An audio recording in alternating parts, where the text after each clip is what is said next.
Hello, bienvenue dans cette nouvelle vidéo avec Dia. Aujourd'hui on se retrouve en tête à tête pour une nouvelle vidéo sur un sujet qui n'est pas très drôle. Je vais vous raconter deux storytime qui me sont arrivés, notamment quand j'étais très jeune.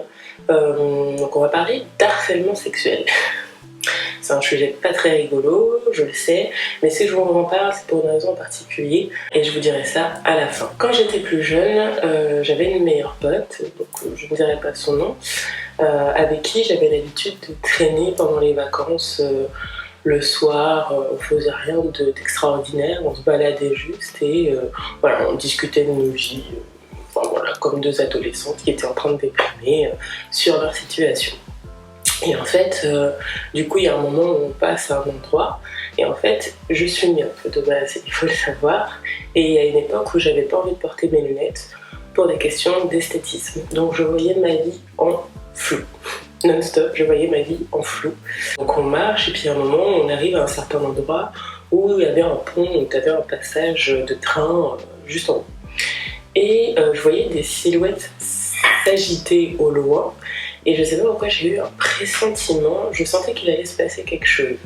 Donc je demande à ma meilleure pote, ouais, il y a des gens là-bas.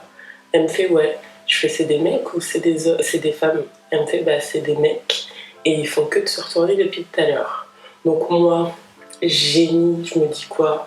On change de trottoir, comme si ça allait changer quelque chose. Donc on commence à changer de trottoir, en continuant de marcher, en continuant d'avancer, sauf que eux ralentissaient pendant que nous, on avançait. Donc ils commencent à arriver à notre niveau, et là je vois qu'ils commencent à changer de trottoir également. Un plaisir. Et du coup, ils commencent à venir vers nous. Ouais, les filles, vous faites quoi? Alors je précise que dans cette histoire, j'étais encore au collège, hein, donc je devais avoir entre 12 et 15 ans, donc j'étais très jeune.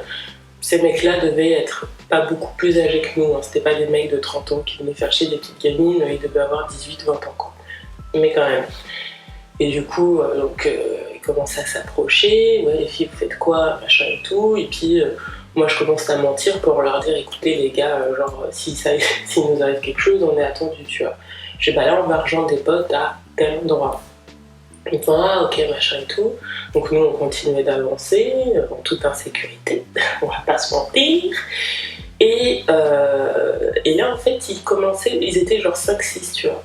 Et ils commençaient à doucement créer une sorte de cercle autour de moi en écartant ma meilleure pote. Et du coup il fait ouais mon pote il te trouve mignonne et tout. Je fais bah merci c'est gentil et tout. Et il me fait il aimerait bien avoir ton numéro. Et en fait pendant qu'il nous parlait à nous, enfin pendant que le mec nous parlait à nous, t'avais ses potes qui faisaient que nous regarder avec des regards salaces clairement, et qui parlaient en arabe entre eux tu vois. Donc très stressant. Et du coup il me fait ouais mon pote il veut ton numéro. Je sais bah désolé mais j'ai déjà un copain, il va pas kiffer, ce qui n'était pas du tout le cas. Mais il va pas kiffer et tout, donc désolé quoi. Et il fait ouais ok d'accord et tout, et puis bah du coup je commençais à avancer, et là ils commencent à tous m'encercler et ils me regardent et ils me font mais tu crois que tu vas aller où comme ça? Ok.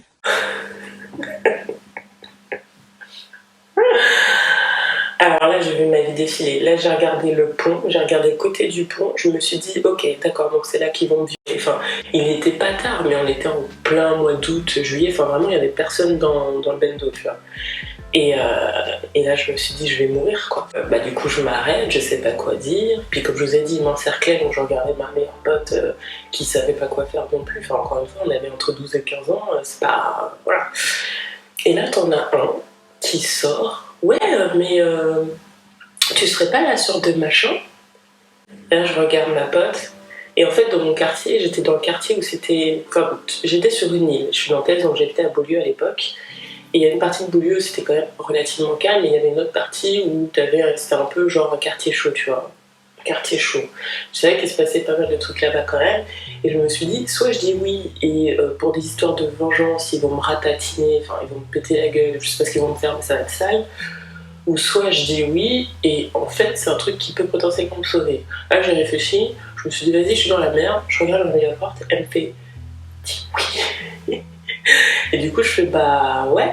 Et là, les gars, un truc lunaire qui s'est passé.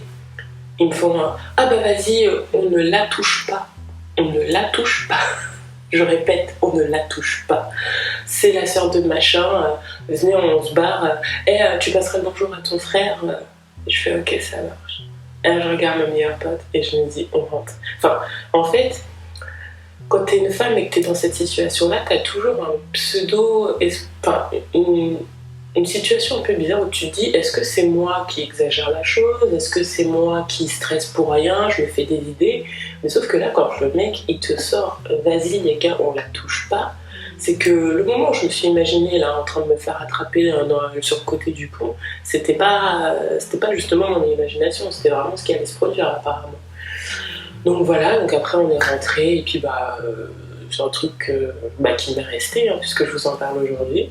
Donc voilà pour la première histoire. Deuxième histoire, là on va un petit peu plus loin dans le temps où là je devais avoir je sais pas 17 18 ans.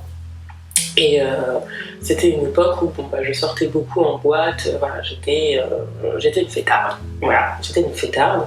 Sauf que les filles avec qui je sortais en boîte de nuit, elles n'habitaient pas du tout dans mon quartier. Donc souvent, en fait, je me retrouvais à rentrer, faire une partie de la route avec elles, mais finalement après je rentrais toute seule. Et donc ce soir-là, je rentre de boîte de nuit, et je sais pas quelle heure du mat et tout, et puis je marche, et en fait il y avait un mec qui était derrière moi. Mais en fait, à chaque fois qu'on a quelqu'un derrière nous, en tant que femme, à une certaine heure, on se dit qu'on psychote, on commence à stresser, mais au bout d'un moment, le mec il finit par changer de trajet et puis basta. Donc au début, je me dis, c'est ça.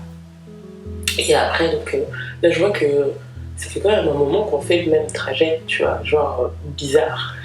Et donc je commence à accélérer. Il accélère.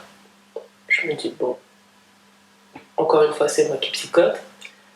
Je réaccélère, il réaccélère à nouveau, donc là mon cœur je commence à flipper ma race, et là je me dis non mais là je suis chelou, tu vois, enfin genre 2 fois j'accélère, il prend exactement les mêmes machins que moi, enfin je veux dire ça pue, meuf ça pue, et là je me dis run.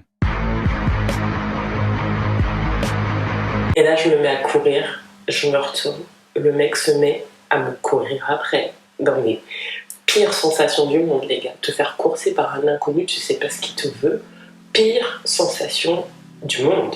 À 7h du mat, toi t'es à moitié encore éclaté, machin. Enfin, en plus t'étais apprêté, machin. Donc il y a un moment donné où tu te fais plus d'illusions, quoi. Tu sais pourquoi le mec est en train de te courir après. Donc je commence à courir, mais heureusement je courais vite à l'époque, tu vois. J'étais athlétique, donc je commence à courir, à prendre des bourbiers, des chemins, des brousses, des machins. Et quand je vous dis brousse, c'est pas une blague, c'est-à-dire qu'il y a un moment où je me retourne, je vois qu'il n'est plus dans mon champ de vision, que j'étais presque arrivée chez moi, et là je me dis, j'ai pas envie qu'il voit où j'habite, tu vois. Donc je fais quoi?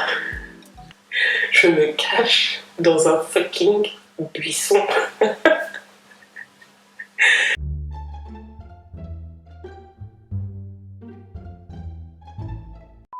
Je me cache dans un fucking buisson qui était juste devant un bâtiment qui était un peu en surélévation sur une sorte de vallée, tu vois. Donc j'avais vu sur tout ce qui se passait en bas. Et là, je reste dans ce buisson. À un moment, je vois le mec, je l'observe dans mon buisson, là, je le vois en bas, en train de faire ça, à me chercher comme ça. Et là, je me dis, mais il veut m'attraper en fait. Il veut ma peau. Un truc de ouf, vraiment un truc de ouf. Quand j'y pense, c'était ultra flippant. Et je saurais pas vous dire combien de temps je suis restée dans ce buisson, mais ça m'a paru une éternité. En fait, je voulais pas sortir parce que je me suis dit, mais si ça se trouve, il m'attend à un endroit, ou si ça se trouve, il semble pas m'avoir vu pour m'attraper dès que je vais sortir. Enfin bref, je me suis dit, ouais meuf, tu vas pas dormir ici, il y a un moment ta mère en plus elle va s'inquiéter.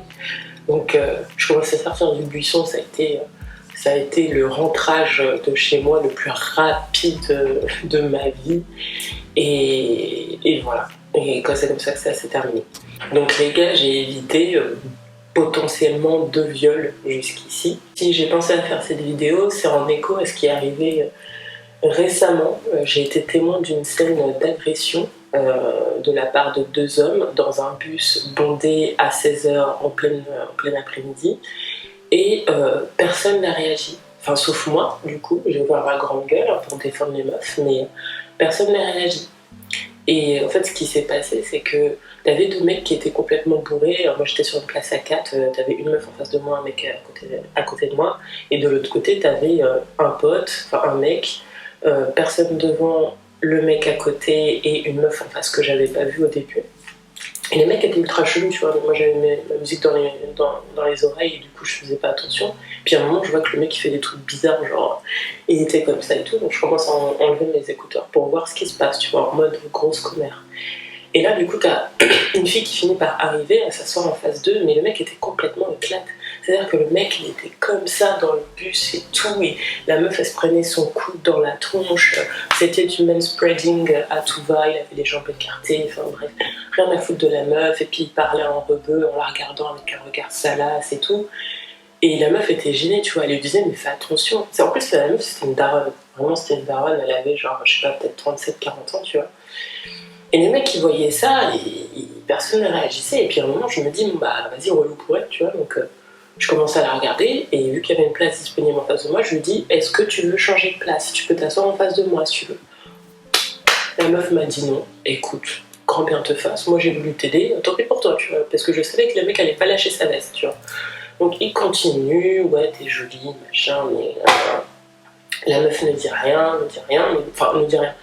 Elle est pas violente, tu vois, elle lui fait comprendre que mec, tu l'as fait chier, quoi.